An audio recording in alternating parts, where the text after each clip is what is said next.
Hello viewers, welcome to our channel the legal Vani. तो आज हमारे बीच में सागर वर्मा सर हैं, जो कि बीएचयू में एक रिसर्च स्कॉलर हैं और इन्होंने नेट जेआरएफ की परीक्षा को उत्तीर्ण किया है। तो आज हम सर के बारे में जानेंगे और ये भी जानेंगे कि इनकी क्या स्ट्रैटेजीज रही हैं जिसकी वजह से इन्होंने नेट जेआरएफ की परीक्षा को उत्तीर्ण किया है और इनका क्या सफर रहा है। तो sir, welcome to our channel legal Vani, और आप प्लीज अपने बारे में कुछ बताइए। सबसे पहले थैंक यू आपको कि आपने इस चैनल पे मुझे बुलाया। मेरा नाम सागर वर्मा है।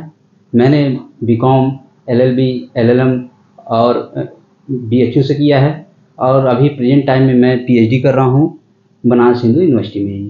आपने जैसे बीएचयू का मेंशन किया कि आपने अपना यूजी, पीजी और आप पीएचडी भी अब यहाँ बीएचयू से कर रहे हैं, तो जो महामना की बगिया है बीएचयू, जिसे हम जानते हैं बनारस हिंदू यूनिवर्सिटी के नाम से, इसकी और यहाँ पे पढ़ाई की और एलएलएम की क्या महत्वता रही है ताकि आपने नेट जेआरएफ एक बार में या 2 बार में या 3 बार में उत्तीर्ण कर लिया? जैसा कि मैं बता दूं, मैं 1 बार नेट और 2 बार मैंने जेआरएफ उत्तीर्ण किया है। एलएलएम कोर्स करते समय हम लोग को भरपूर टाइम मिला कि हम लोग अपनी प्रिपरेशन कर सकें।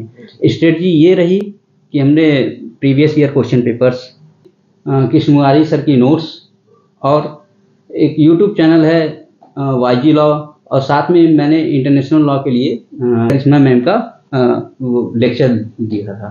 तो सर, आपने बताया कि जैसे आपने 2 बार जेआरएफ 1 बार नेट दिया, तो आपका इस पेपर को लेके काफी वाइड व्यू है मेरे हिसाब से। तो सर, मैं ये जानना चाहूंगा कि आपने 2 बार जेआरएफ निकाला, तो आपकी पेपर 1 की और पेपर 2 की सेपरेट स्ट्रैटेजी क्या रही है? फर्स्ट पेपर में 30-32 क्वेश्चन अगर आते हैं, 32 क्वेश्चन से आगे अगर आप बढ़ते हैं, तब आप मान के चलिए कि आपका जेआरएफ होना है, क्योंकि आपको अपना कोर सब्जेक्ट भी तैयार रखना है। कोर सब्जेक्ट में आपको कम से कम आपको 70 क्वेश्चन, 100 में से लगभग 70 क्वेश्चन आपके सही होने चाहिए। साथ में इधर 30-32 क्वेश्चन सही हो तो जाके आपका टोटल मैक्सिमम 200 हो जाता है। तो इसके लिए आप अपने कोर्स सब्जेक्ट के लिए आप प्रीवियस ईयर क्वेश्चन जरूर पढ़िए। 10-12 साल का प्रीवियस ईयर क्वेश्चन देखिए, क्योंकि उसका पैटर्न होता है पूछने का। पैटर्न ये होता है कि सीक्वेंस वाइज क्वेश्चन पूछते हैं कि कैसे ये घटनाएं घटित हुई हैं। ईयरली वाइज पूछते हैं, वहाँ और कुछ नहीं, वो ईयर ही देखते हैं कि कैसे तैयारी करें आप।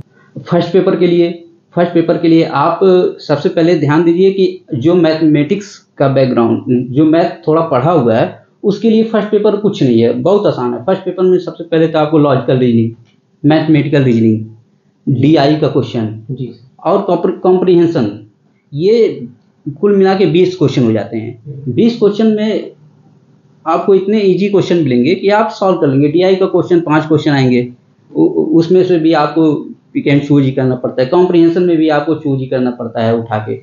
तो और सिंपल मैथ आते हैं, रीजनिंग भी सिंपल आती है। तो 20 क्वेश्चन ऐसे आपका रखा है। बाकी आपको पढ़ना है टीचिंग एप्टीट्यूड और ये सारे क्वेश्चन, जैसे आपको कम्युनिकेशन पढ़ना पड़ेगा। अगर आप ये चीज़ तैयार है तो आपको आराम से 32 क्वेश्चन, 35 क्वेश्चन हो जाने हैं। बहुत बहुत धन्यवाद हमारे चैनल लीगल वाणी से जुड़ने के लिए, और हम आपको बहुत ज़्यादा ये चाहेंगे कि आप हमारे साथ ऐसे ही फ्यूचर में भी जुड़े रहें। हमारे व्यूअर्स को, हमारे फ्रेंड्स को आप ऐसे ही अच्छे बातें बताते रहें, ज्ञान देते रहें, और हम लोग ऐसे ही आगे बढ़ते रहें। धन्यवाद। जी, थैंक यू। Keep watching.